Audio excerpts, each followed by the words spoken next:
You're listening to the Maniculum, pointing the finger at the Middle Ages.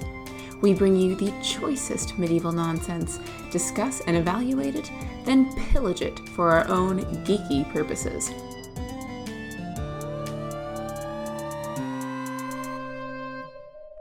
So, what I've got here is a Middle English text that I've picked as like a good starter one because it's short and it's intentionally goofy. I'm not going to say it's great literature, but it's weird. And also, it's kind of obscure, so even people who read a lot of medieval literature might not have read it. All right, sounds good. So this is the Tournament of Tottenham, which is written in a northern Middle English dialect, despite being set in a town just outside London. Okay. And there's some debate about why that is, but I'm pretty sure that the reason is, in that place and time, the northern English dialect was the stereotypical hick dialect, and this is a poem about peasants. And so I think this is someone who lives near London writing about hicks, and so he made them northern, even though they live in the same area. Oh my gosh. Okay, all right. This is like the Disney Robin Hood. I rewatched that and realized all of the characters, or almost all of them, have modern American country accents and not British accents. And I never realized that as a kid. It's the same kind of trope. I see this in a lot of American television shows, where anytime a farmer shows up, they have a Deep South accent. An example of this, on the show Brooklyn Nine-Nine. Have you seen it? Yeah, oh, I love Brooklyn Nine-Nine. Yeah, it's a great show. But you may remember in one of the season-ending dramas, they go up to visit a retired New York cop who now has a pig farm in Pennsylvania. But he talks like he's from Alabama because he's a farmer. You're right. You're dead on. So oh my gosh. That's what's going on here. So just imagine all of these people sounding like rednecks. All right. Not that there's anything wrong with Southern accents. Most of my family's Southern. I'm down with it. I'm just saying. Hey, I was born and raised in Kentucky. Yeah. So these are Middle English hicks. Yes, but the whole thing is written in a style that's supposed to imitate Arthurian romance. Okay. Since it's short, rather than summarize it, I've just translated it, because that way I also don't have to worry about copyright. I can just straight read it. Perfect. So, it is natural to tell of these brave conquerors. Of many fighting folk we find wonders. The Tournament of Tottenham have we in mind. It would be harmful if such hardiness were held back in stories as we read of Hawken, of Harry, of Tompkin, of Terry, of them that were doughty and stalwart indeed. Again, Hawken and Tompkin, these are peasant names, stereotypical peasant names. Okay, all right. This is exactly the kind of introduction you'd see in an Arthurian text, except they'd say, Gawain and Lancelot, and people... Right. So they're pretending these are names you recognize, obviously. You know, like Cletus. Everyone knows Cletus. It befell in Tottenham, on a festive day, there was made an entertainment by the highway. Thither came all the men of the country, of Islington, of Highgate, and Hackney. Now again, this is usually people came from France and from India and from Constantinople, but these are just suburbs of the area. Also, a lot of the other translations I found of this get confused about the word used at the beginning here. It says a data day, and a lot of people just assume that's the same word as dear, and they make it, it's a precious day, or an important day, or a memorable day. But if you check the Middle English dictionary, the phrase data day is used the same way we use holiday. Oh, okay, that makes sense. It doesn't necessarily mean it's a holy day, which is the word holiday. It means it's a day where you party. Okay. So it's a festival day. And all of the fragrant workers is the next line. The word used is sueta, which, though it sounds like sweat, is actually the ancestor of sweet, but in this context, it definitely just means strong smelling in a non-specific fashion. We're getting some olfactory sensations here. Yeah, so the fragrant workers. They're hopped Hawken, they're danced Dawkin, they're trumpeted Tompkin, and all were true drinkers. until the day was gone, and evensong passed, that they should reckon their payments and pay their accounts. Perkin the potter moved into the crowd and said, Randolph the reeve, you have a daughter. Tib the deer. Deer is that's D-E-A-R, not D-E-E-R. That would be a whole different can of worms. Yeah. But it's a very broad term that could mean like excellent or noble or honorable or beloved or... So, Tib the deer. And Tib is spelled T-Y-B. Yes, okay. Therefore I would know which of all these bachelory, which could mean young men, but is usually used to mean young knights, were most worthy to marry her as his wife. Ah, I see the challenge. The rascals jumped up with their long staves and said, Randolph the reeve, lo, this lad raves. This does all originally rhyme, but I didn't do that. Boldly among us your daughter he craves, and we are richer men than he, and have more wealth, in cattle and in corn. Which in this case obviously means grain, because they don't have maize yet. Oh yeah, that's valid. Yeah. Come to think of it. Then Perkin said to Tib, I have promised that I shall always be ready in my right. No idea what that means. No one else seems to know. Teams, the group that does all the like editions of Middle English texts. Okay. I forget what it stands for. This is Future Mac speaking. Past Mac is trying to remember that TEAMS stands for Teaching Association for Medieval Studies. Thank you. Okay, yeah. They suggest that this means ready to defend my rights, which I guess feels close enough, but I feel like they're guessing. Fair enough. Read the line again. I shall always be ready in my right. Yeah, I feel like it could be defend a right, or it could be to... I feel like there's a little bit more of like an ownership or like a claiming sort of feeling with it. That's where I would go with it. He's like, no, I'm here to claim something. Yeah, I can see that. I guess... Hey, listeners, write in if you know. Whether it shall be a week from today, or else tomorrow morning. I feel like usually this kind of declaration covers a longer time period. Then Randolph the reeve said, He shall forever be cursed, that would tarry any longer about this talking. I would not want my daughter to suffer ill fortune, but for her greatest honor, I wish that she be wed. Therefore, a tournament shall begin. 1 week from today, to fight with a flail. This is a double meaning, because it's both a farm tool and a weapon. Right. Different kinds of flail. Yeah, okay.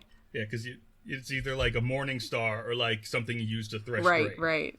And he who is mightiest shall, and I swear to God this is the line, shall enter her with joy. Ooh. Oh boy. It could be worse. The other possible translations of that verb are... The verb is brauka, by the way. The other possible translations are to use or to break. I was going to say it sounds like break. Yeah. Oh, no. Yeah, the Middle English Dictionary suggests that it might mean to break the hymen. Yeah, that would make sense. Well, because she would have to be a virgin. Right, of course. You know, she's a maiden for the tournament. That's why she's so dear. Oh, obviously. Oh, no. Although I suppose in that society, even if she weren't, everyone should pretend like she is. Well, you'd have to, exactly. It would be rude to imply otherwise. Mm-hmm. Well, we can't have that gossip around town. But regardless, whoever carries himself best in the tournament, he shall be granted the prize by common assent, to win my daughter through doughtiness of blows, and, coupled, my brood hen, who was imported from Kent. All right. Just to sweeten the deal, you can also have this exotic imported hen, all the way from Kent. Ooh. You know, that would do it for me. I get a lady and a chicken. Oh, and Boom. He's not done. You also get his dun cow. That's Oh. D-U-N. Like the color. Right. For I will spare no expense, nor will I care about cost. He shall also have my gray mare and my spotted sow. Oh. Okay, so we're just giving out, farm animals left and right here. Yeah, all kinds of livestock. Which, I think might be undermining the point, because now people might be getting involved not because they want to marry his daughter, but because they want livestock. Yeah, that's fair. Especially since the context is not kingliness and knights, but a bunch of hicks. Yeah. It's like, yeah, the girl's great, but I could really use that cow. Right? There were many bold lads who offered their bodies. Then they took their leave and went home. All right. And all the next week, they prepared their apparel, until it came to the day when they should do the deed. They armored themselves in mats. They set on their heads, for protection, good black bowls against the battering of bats. They sewed themselves up in sheepskins so they would not burst. Each one took a black hat instead of a crest. And I want everyone to take a moment and ask yourself, how are they wearing a hat and a bowl? Which one is under the other? I feel like if it's in place of a crest, you have to have the crest on top of the bowl. So these guys are like shoving bowls and then like trying to pull their caps on over top. I feel like that would be really difficult, but it is the one that makes sense if it's instead of a crest. I feel like it's going to fall right off. It would have to, unless they're like holding the bowl and waiting to wear that as their helmet, and so they're prancing around wearing these caps, and then they put the bowl on when they go into combat. That might also work. But then you're stuck carrying this bowl around. Yeah. So either way, you look ridiculous. They also had a harrow broad as a fan on top of their chest. Now, this was mistranslated in some of the earliest editions, and it's caused people confusion ever since, because they look at the original translation and go like, I guess that guy knew what he was talking about. Because clearly, the person who originally did the translation had never been on a farm. Okay. Because he looked at the word harrow and was like, arrow. They have a broad arrow. No, because that's not the point of the story. No. A, why would they have an arrow? B, why would they have a broad arrow like a fan? Why would that exist? C, why would they put it on their chest? Pimps. It wouldn't make any sense. So do enlighten me. All right, so a harrow is something we still have today. It's just a tool that's used to plow a field. Oh. It's like a big wooden frame. Okay. So it's like the frame that a plow goes onto then. No, it's literally like a checkerboard of wooden slats with nails or something in it, and you drag it across the field. Oh, that makes sense. And it's also why we might describe something as harrowing. That means it feels like if you were run over with a harrow, which would be very Oh my gosh. and very stressful. Oh, I love that. That's a great etymology. But for whatever reason, the original version decided it was an arrow, and that's never quite gone away. Okay. And you can still sometimes find it in editions of this as like a footnote where they're like, I guess it's arrow, but that doesn't make any sense. No, harrows are just a thing. It exists. See, this is why you can't have elitism in medievalism. It's like, no, like if everyone comes from this academic, wonderful background, it's like, we're not going to understand half of these texts in the first place, because that's not where these people are coming from. That's not what they're talking about all the time. That's great. Sometimes you got to come from a farm. One of the things I've found in reading a lot of the translations of these medieval texts is a lot of the translations were done in the Victorian era, where it was still fashionable to do translations, because it's not anymore. Alas. And so a lot of stuff that's translated by rich Victorians kind of misses the point. But they also had a flail in their hand, probably the wheat one. Yeah. Oh, I forgot. The harrow is broad as a fan. They don't mean like a waving it next to your face to keep away the bugs fan. They mean like a winnowing fan, which is about as wide as some. Oh, okay, yeah, that makes sense. Especially if they're wearing it on their chest. Yeah, it's just makeshift armor. You use what you got. And a flail in their hand with which to fight at once. They went forth. There was performed great force as to who should best test his body. He that had no good horse got himself a mare. Okay. Such another gathering I have not often seen. When all the great company came riding to the croft. This is another like sneaky double meaning. Technically, both in Middle English and in Modern English, any outdoor area is a croft. It's a very general term, but it's almost always used to mean the enclosed field of a tenant farmer. Oh, all right. Okay, so we're getting some class drama here. Yeah, this whole thing is class I drama. love it. Like the entire poem is, I think it's like upper middle class merchants going like, right. Oh, they're silly peasants. Here's what they would do. All right. Tib was set aloft a grey mare on a sack of feathers so she could sit comfortably.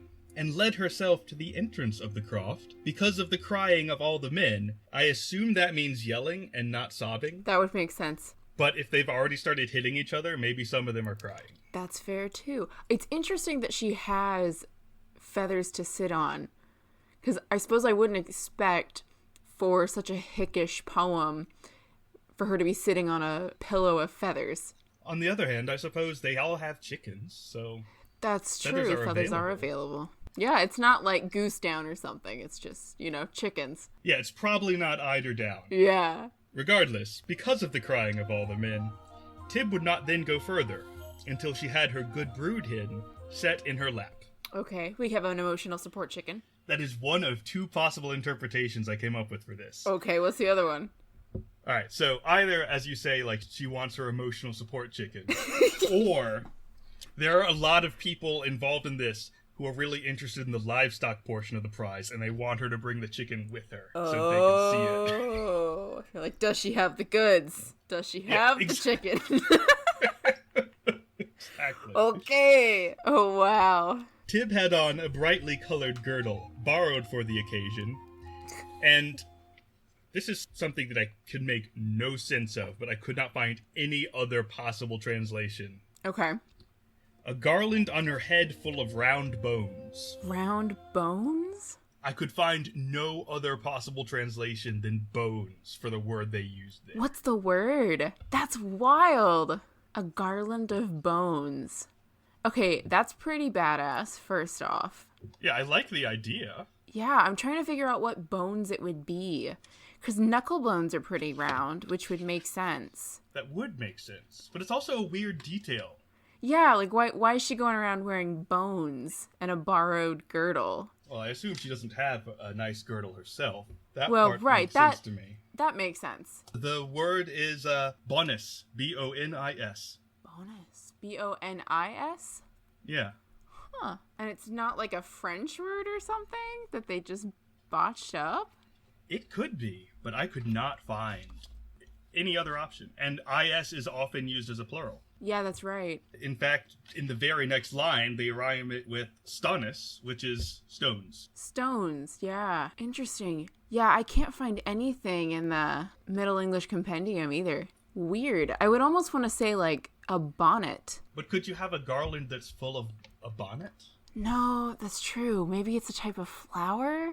Or it's just bones. She's just wearing a garland of bones. I'm going to go with that because that is way more badass. Like, she comes out here with her emotional support chicken and a garland of bones around her head. I'd be like, okay, I'm more interested in this girl now. Yeah, I love the aesthetic. Like, I can see why the men are into it. Yeah. This is like rural Kentucky, like bonfire season. I mean, I feel like there are a lot of people in the Appalachians who would wear bones on their heads. That's fair. That's fair. I mean, that's what I did when I was a kid. I would go into the woods and I came back with like a bobcat skull. My mom wouldn't let me keep it. I was so disappointed, but I brought back some bones anyway. So I would be one such girl who would wear a garland of bones on her head. So I'm not remotely surprised to learn that. The aesthetic still stands, is my point. Yeah. And a brooch of sapphires on her chest, which had the sign of the cross engraved in it. No cost was spared there. When jolly Gib saw her there, he put the spurs to his gray mare so hard. Now, oh no. The word that I'm translating as eloquence is falcon, F-A-U-C-O-N, which is roughly what it means. Okay. But the sentence is that she let an eloquence go forth at her rear. Oh no. And most translators just kind of skip the whole euphemism part and just translate falcon as fart. That's amazing. I love that. I feel like that's some Victorian slang that we need to go back to. Is like they took this Middle English word. It's like, oh, I apologize for my eloquence. Yeah. That actually is amazing. I feel like we need to bring this back. Yes. I feel like it would cover a lot of situations. Yes, absolutely. If you ever make an unfortunate bodily noise in public, I apologize for my eloquence. For my eloquence. Covers everything. Covers a multitude of sins. Oh, no. I vow to God, quoth Harry, I shall not tarry behind, even if I meet with Bernard, riding Bayard the Blind.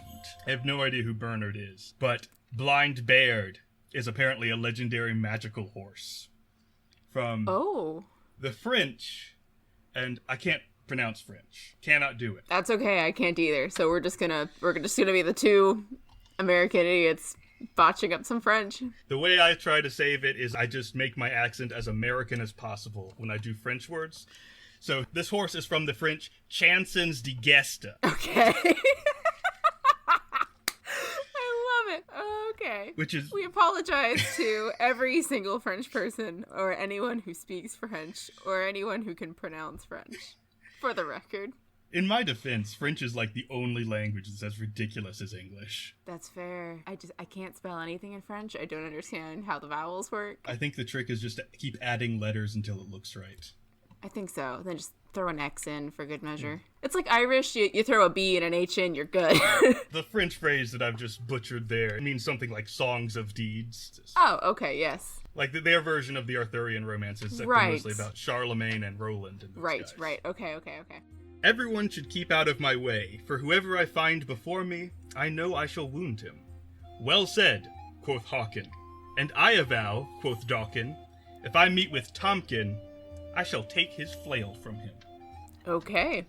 Which is a weirdly specific threat, I feel. Like, not only towards a specific person, but he's not even going to fight him, he's gonna steal his flail. To be fair, I feel like there's less fighting going on here than they would have themselves believe. I feel like it's just gonna be a really sad, like, scramble of a fight. There's a lot of that, yeah. I feel like you're on the right track. Yep. Yeah, I've been doing bonfires. But they've got to talk about it some more first. Oh, yeah, you gotta have a bayout when you're doing a romance here. You gotta have some proclamations. Exactly. I vow to God, quoth Hud. Tib, you shall soon see to which of these young men the reward shall be granted. I shall defeat them all for love of you. In whatever place I come, they will fear me. My coat of arms is magnificent. And now, this coat of arms, by the way, is, I'm pretty sure, intentionally meant to be as ridiculous as possible. Obviously. Okay, lay it on me. Shield of Achilles style, let's go. I bear a sieve and a rake, powdered with a fire-breathing dragon, and 3 pieces of a cake in each corner. Oh. Now, since he doesn't provide any colors or tinctures or the positioning of his sieve and rake, there's no way to reproduce this. But in addition to the fact that a sieve and a rake and pieces of cake are like the things on there, no sensible coat of arms would be powdered with a fire-breathing dragon. Because powdered means just like a ton of tiny ones all over it. Right. And so it wouldn't be something complex. It's supposed to be powdered with like dots or something. Yeah. Not a fire-breathing dragon. That's too complicated to draw like 20 tiny ones over the whole thing. Oh, that's weird. Because it's not like tongues of fire from the fire-breathing dragon. So is it like 20 tiny little mooshoos flying around? That's basically what he's describing. Yeah, there's cake. Which you will not see in real heraldry. It doesn't make any sense to make someone paint that. Ooh, that would be very hard. I just picture him like the night before taking his harrow and like getting some pig's blood or something and like painting it painting it on there. I don't know, do they have like, what sort of paint are they gonna use? He's gonna use mud, he's gonna use pig's blood, I don't know. Just, I have no idea actually what kind of paint they'd have available. Yeah, but something to Google. I vow to God, quoth Hawken, even though I have the gout, starting strong, buddy, all who I find crowding in this field, when I have twice or thrice ridden through the group, shall fear me in every place they see me, when I begin to play. I make a vow that I shall not, unless Tib calls me, or if I am made to fall down thrice, not even once run away. Oh, wow. I like that he has to qualify his vow, like, I will not run away unless Tib calls me, or if I fall down too many times. He's invested. We get it. Then said Terry, and swore by his creed. Now, I'm sure this isn't supposed to sound dirty, but I could not make it not sound dirty when I translated into modern English. See, it's Middle English, so basically everything is dirty in Middle English. That's true, but the line is, you never saw a young boy further offer his body. Oof. And I feel like in context, they obviously mean, like, how Lancelot will always offer to, like, prove accusations upon his body, meaning to fight. Right. But since we don't have that idiom, it just sounds bad. So bad. For when they fight fastest and are most in danger, I shall take Tib by the hand and lead her away. Kidnap the princess. Worked for Bowser. Thinking outside the box. Yeah. Did you say Bowser? Yeah, that's his name, right? Princess Peach and Bowser, he kidnapped the princess and it worked. That's true. It did work. You know, while the lackeys are doing their thing, you just swoop in, sweep out the princess, and you're good to go. I like that he's not only, like, planning to cheat, but he's telling them ahead of time what his plan is. That's true, so he retains his honor. Because I was going to say he loses all his honor doing that, but he doesn't, because he said it beforehand. I told you I was going to do Yeah. it. I was completely upfront with it. Also, he wants you to know that he is fully armed, by which he means he has a coat of arms, also. Oh. On his arms he bears a dough trough and a baker's shovel, a saddle without a saddlecloth, and a fleece of wool. Oh, badass, without a saddlecloth. Like, that's good for a horse. No. Like, he can't afford the saddlecloth? That's probably what we're supposed to take. Oh, yes. no. I vow to God, quoth Dudman, and swore by the straw. This one took me forever to figure out. Okay. I can only find one other reference to swearing by the straw, and it was in Encyclopedia of Medieval Judaism. Oh, weird. Apparently, it was something they did in the Iberian Peninsula in medieval times when people of different religions had to enter some sort of business deal. And usually they would make a vow according to their religion, but if you have... This is a period of time when Christians and Jews and Muslims were all kind of living in the same area in various degrees of hostility and or peace. Right. So if they had to cooperate in some sort of deal, what they do is hold up a piece of straw and say, I swear by he who made this straw. Oh my gosh. Because that way all of them are basically thinking about the same person or entity. Rather. Yeah, the same divine creator. But they don't have to be specific. They don't have to swear on a Bible because that wouldn't work. Right, exactly. Oh, that's really clever. All right. Okay. Yeah, and I feel like that's not something that just came out of nowhere. Mm-mm. The fact that it crops up in this text, too, suggests that maybe it was just a kind of rough and ready, lower class oath. Yeah. They could say, like, I swear by this Or straw. by my troth. Yeah. Same sort of thing. Oh, I swear by the straw. Plus, straw it's not something ridiculously valuable either. And so it's something ready at hand you could just throw out. Yeah, it's always there. It's just a piece of dried grass. You got it. What he's swearing is that while I still have my mare, you shall not get her, for she is well shaped and light as a roe. I think he's talking about the mare and not Tib, but I can't swear. I mean, if we're talking about a good Middle English author here, it's both. So That's a good point.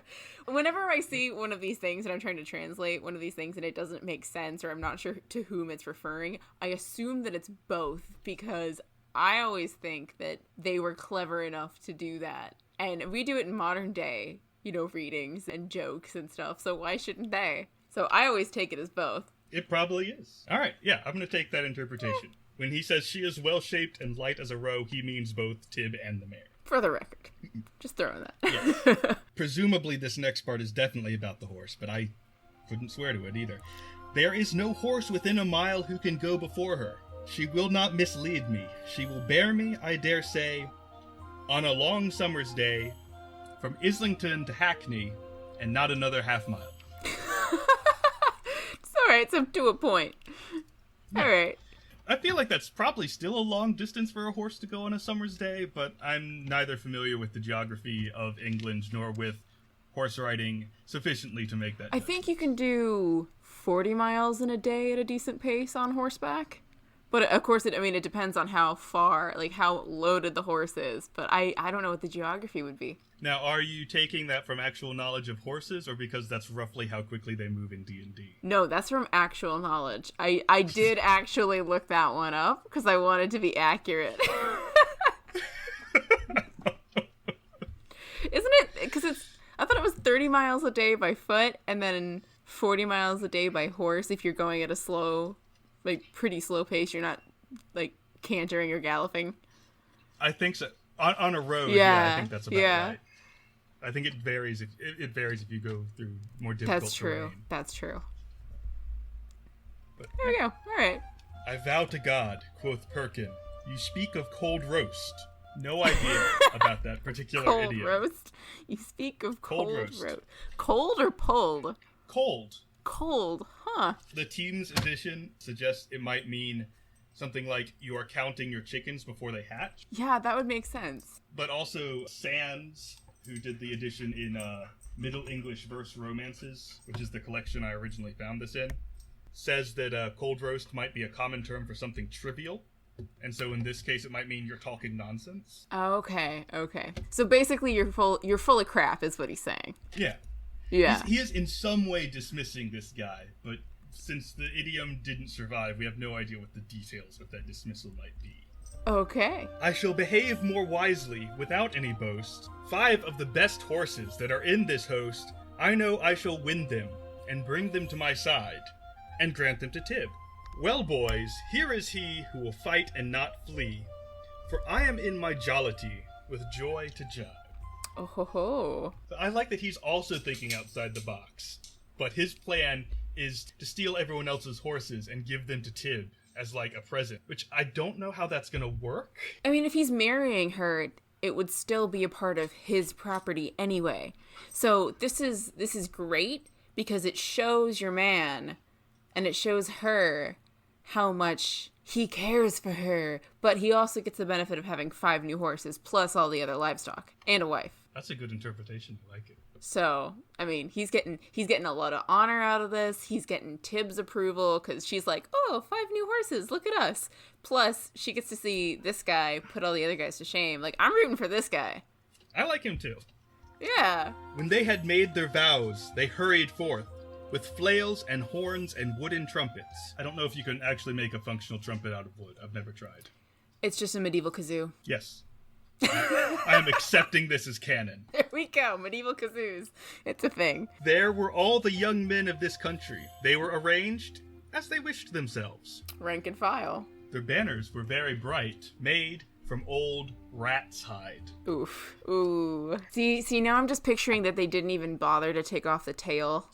Yeah. And that's how they're tying it onto, like, some stick. Yeah, I'm imagining their banner. It's like it's not tanned or anything either. It's just still furry, still covered in tails, roughly stitched together. It's like banner. Yep, there you go. The chevron of a plough-mill and the shadow of a bell powdered with moonlight. This is apparently what's painted on the banner. Okay, so we have the powdering thing again. Makes more sense for it to be little moons, though. That's more reasonable. That's true. Or what about moonbeams? Like he's got moonbeams coming down all over the place? It's difficult to say, because as far as I know, moonlight is not a heraldic term. So it's not 100% clear what it's supposed to be. Right. See, it's a very specialized vocabulary, and I don't think that's in it. Although if someone knows better, they can correct me. Yeah, oh, that's interesting. Yeah, because that's not used in heraldry as far as I know either. Interesting. Incidentally, a plough-mill is like a sort of wooden hammer that's attached to a plow. I had to look that up, so I figured I should share it. There we go. The shadow of a bell is also interesting because there's a heraldic term for this. It's adumbration, which is the prefix AD. Umbra, right. Like a shadow. Okay. TION, adumbration. And it's something that wasn't really used often in real heraldry, but was often used in romances. Okay. Where if a knight had lost his possessions or his title, he would paint the device on his shield black to show that there used to be something there, but it was missing, and now it was just a shadow. Oh, wow. So it's a silhouette. Yeah. Oh, wow. So it's like lost honor or a lost part of family or... Yeah, it's a really cool idea. Weird. I have no idea what it's doing here, but when I looked it up, they're just like, oh yeah, this is something that was never really done in real heraldry, but shows up in romances. That's really interesting because they're using a sort of euphemism for it, like calling it a shadow of a bell. That's interesting. Oh, I really like that. Yeah, I like it too. I'm gonna try and remember that. Yeah, I'm gonna use that. I feel like that might be something we come back to later in this episode. Definitely. Anyway, continuing on. I know it was no child's game when they met together, when each man on the field beat his fellow, and laid on stiffly, relenting for nothing. and fought wondrously fast until their horses were sweating and few words were spoken. There were flails utterly split, there were shields utterly flattened, bowls and dishes utterly shattered, and many heads broken. Ooh. There was clinking of cart saddles and clattering of buckets. The winnowing fans of many men in the field were broken, the heads of some were broken, and of some the brain pans, and they appeared ill before they went from there. As I assumed they would. Yeah. A lot of blood and a lot of broken pieces of wood. The boys were so weary from the fighting that they were no longer able to fight on horseback, but crawled around in the field like crooked cripples, presumably still fighting each other. Oh, come on, lads. Give it a rest. Perkin was so weary that he began to sink to the ground. Help, Hud, I am dead in this very group. 40 pence for a good and stout horse, so I can lightly come out of my misfortune, for I will spare no expense. He jumped up like a snail. I have no explanation for that. He jumped up like a snail? Because apparently, judging by the rest of this verse, he does indeed jump up, which is something I have never seen a snail do. Like slowly? Because snails go real slow? How can you jump slowly? Once you're off the ground, like you're kind of, everyone moves at the same pace. Well, he's not like jumping up. He thinks he's jumping up in his head, but he's really sort of like, all right, hold on. Give me a minute. I don't know. I don't know how to interpret that. Jumped up like a snail? I think what you just said is probably the best explanation we're gonna get. He then grabbed a horse by the tail, which sounds dangerous, yep, and stole Dawkins' flail, and thereby won a mare. Ooh. And apparently he keeps going like this because the next verse starts, Perkin won 5 horses, and Hud won 2. They were glad that they had done so. They wished to go to Tib and present them to her. The horses were so weary they were not able to walk, but only stand still. Oh no. Alas, quoth Hud, I lose my joy. I would like, even more than a stone of cheese, for dear Tib to have all of these and know they were sent by me. That's a particular unit of measurement. All right. Yeah, I checked. It is apparently still in use somewhat yeah, in England. Yeah, it's a weight measurement used in England. I know people measure their weight in stone a lot over there. Yeah. Yeah, that's the only place I've seen it. And I have to admit, I only know this because of a joke on the album cover of one of the Who's albums. Yep. We take knowledge where we see it. Future Mac speaking. I've edited out a couple minutes where past Mac tries to describe an album that he does not remember the title of. He is trying to remember 1967's The Who Sell Out. The cover was decorated with mock advertisements, one of which began thusly. John Entwistle was a 9.5 stone weakling until Charles Atlas made a man of him at 9 3/4 stone. So yeah, that's it. Perkin turned himself around in that very throng. He rest and rung among those weary boys. He threw them down to the earth and repeatedly shoved them, which just seems mean-spirited. When he saw Terry take Tib away and ran after him. He pulled Terry from his horse and gave him plenty of his flail. Oh. And I did not translate this quotation at all. This is exactly what she says in the original. There's no interpretation done by me here. Okay. Wee! Tee-hee! Quoth Tib, and laughed. You are a doughty man. Oh, no. At least we know that the usage of tee-hee goes all the way back. It is not new. Oh, no. At least the cringe is still there. Like, it's been cringy since Middle English. At least she's apparently enjoying seeing these people fight over her. It's better than if she wasn't. That's true. That's true. Yeah, that'd be pretty amusing, to be sure. Yeah, you should try and arrange that for yourself sometime. Yeah.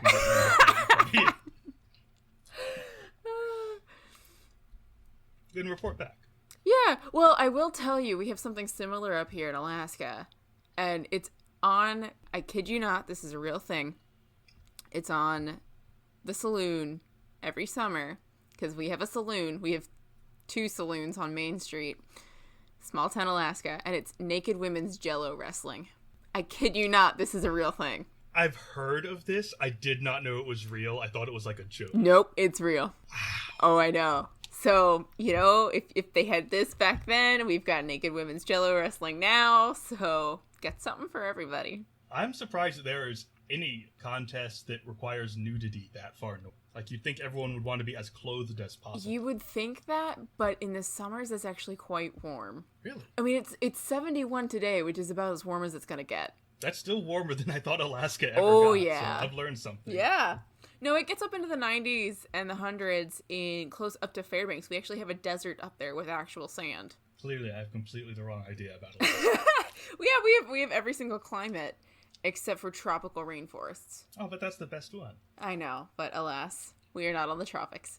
Anyway, jumping back into it. Thus they tugged and yanked until it was almost night. All the wives of Tottenham came out to see the sight, by the light of torches made from straw and stems and rushes. Which I thought was interesting, because, like, is there something else you make torches out of? I guess it would show the class status as compared to using candles or tallow or something like that. That's true.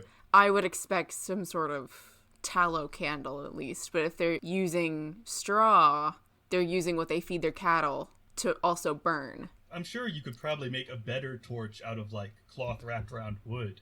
But I feel like in an era where cloth has to be hand spun, that's not really an option. Well, it wouldn't be an option, and as far as I know, and my research is a little dated on this, that, like, all the torches and stuff that you see in video games, like Uncharted or Tomb Raider or something like that, they have these, like, cloth-wrapped torches and sticks of wood. Those are not effective at all.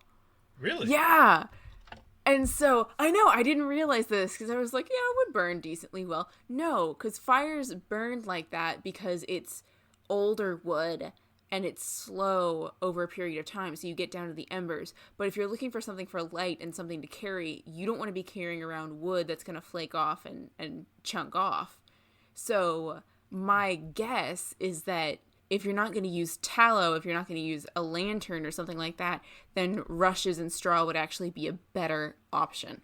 But it's something that I've been wanting to get into more because they always use them in video games, and I kept reading that they're not actually that effective. And I'm like, what's the solution? What's the next step if you're not using some torch on a stick with gas that you're burning? Like, what's the solution then?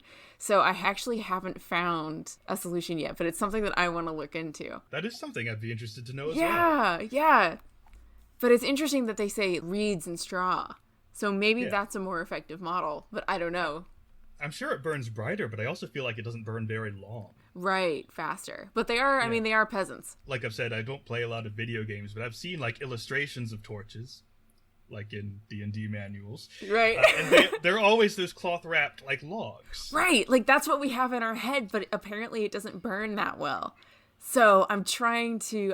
I'll have to go back in and find some research on this, but apparently that's not the most effective thing. We've just built it up like that in our head so much with, like, D&D and with the video games that's what we expect to see, but it's anachronistic. That's fascinating. If you find out anything about this, please let me know. Yeah, I'll make a note. Hey there, Future Zoe here, talking to you about torches. So what I was thinking of was that there are a bunch of different types of torches, and torches in general were used, but they weren't super common. They were a great temporary light source that would have been used, between 5 to 10 minutes. You could make them out of wood with a linen wrapping and then soak that in sulfur or lye, something like that would burn, and that would extend the period in which you would get some light. You could also make cheaper torches that would be a bundle of reeds that were then dipped in wax, sulfur, etc. But usually indoor lighting would come from candles or a fire. Outdoors you'd have sconces with the grates that you're more traditionally used to seeing in video games, fantasy video games. And there were a bunch of different candle options like rush candles or lanterns. So not all of it was super expensive. You could make really cheap candles. So that's primarily what people would use indoors. Outdoors you would have a sconce. You could have something sitting by the door that you could grab and then light in the fire and then go outside if you heard something. So torches were used, but they weren't a very long-term light source. And there's a fantastic video that I will link to in our blog post about this from Shadiversity. It's a fantastic YouTube video where he goes more into medieval misconceptions about torches and candles. So I highly recommend you check that out. And yeah, all right, Future Zoe out. So the wives of Tottenham are bringing these torches made of straw and stems and rushes. And here's the part where it gets weird. Oh, because it hasn't already. To fetch home their husbands who had vowed marriage to them. Whoa, hold on. Read that line again. All the wives of Tottenham came to see that sight by the light of torches made from straw and stems and rushes to fetch home their husbands who had vowed marriage to them. Oh, that's wild. So I'm not sure if like some of the people involved are planning to trade up, or if they just want the livestock, or if they just wanted to be part of it. That's interesting, because there's a technically legal way of marrying somebody where you vow yourself to them, and it's technically as good as a marriage. And so it's interesting to me that the line specifically says vowed in marriage, but it doesn't actually say married. That's true. Let me grab So I would guess that that's what's happening here, is you have people who meet up and they vowed to marry each other. And if you have something like that happen, it has to be held up. And so one of the documents that we looked through was a court case where it was a bunch of witnesses, and it was basically a he said, she said debate about whether or not they pledged to each other. And if they did pledge to each other, then they are technically married. But if they didn't pledge to each other, or if the specific language wasn't used, then there's no marriage there. Interesting. And you can't divorce. Yeah, so it's a matter of whether you can divorce or not. All right, so I just pulled out the Sands book that I got the text out of, and the line is, to fetch home their husbands that were them troth plight. So they plight their troth, which... They pledged. Yeah, I bet that's what that is. That's exactly what it sounds like. That's really interesting. I'll have to go back and have a look at the document that we were going through for that, because there's a term for it. Right. This is why I thought you would be great to do this with, because you know all kinds of stuff that I don't. Well, it helps that we're at two different universities doing different, fields of research. Yeah. Let me see if I can find it, because I've got my notes with me right here. It was a part of common law in the 13th century, because there's the ecclesiastical court and the judicial court. Yeah, they were trying to annul the marriage, and a priest was not required for the marriage until the Council of Trent in the 16th century. Technically. That does make sense, because I assume they had marriage before they had priests. Right. So you've got a present tense marriage, which is a contracted marriage, and then a future tense marriage, which can be released without consummation of the marriage. So you can break it off to a point. So it depends on the tense that you use, saying either I marry you or I will marry you. So if they said I will marry you, then it can be annulled. Right, because it's just an engagement. Right. But if you say I marry you, that's it. You're married. Interesting. Yeah. And some of the wives brought great harrows. Interesting thing. The translators who had previously translated this same word as arrow apparently came to their senses and decided it wasn't that here, but they still wouldn't use the word harrow. So some of them say lattice, which I guess technically a harrow is a lattice that's being used, like it's a specific design. I guess. Or they say sledge. Huh. But the word is...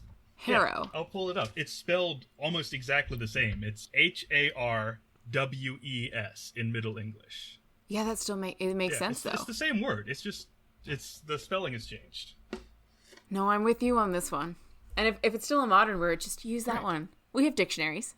I don't know whether, they didn't know what this word was, and they, looked it up, and it said, oh, it's a type of lattice that's pulled behind a plow, and they're like, lattice. Lattice. It's a thing that's pulled. It's a sledge. And just didn't realize that it's still a term and a piece of equipment that people use today. Interesting. Or maybe once they got here, they're like, oh, harrow. It's not an arrow. But if I just say harrow here, It's not I'll gonna be admitting make I it was work. wrong. Ugh. So let's hide it. I don't know. Sometimes piling research on top of research doesn't work. Sometimes we need a clean slate. Anyway, they brought these harrows to fetch their husbands home.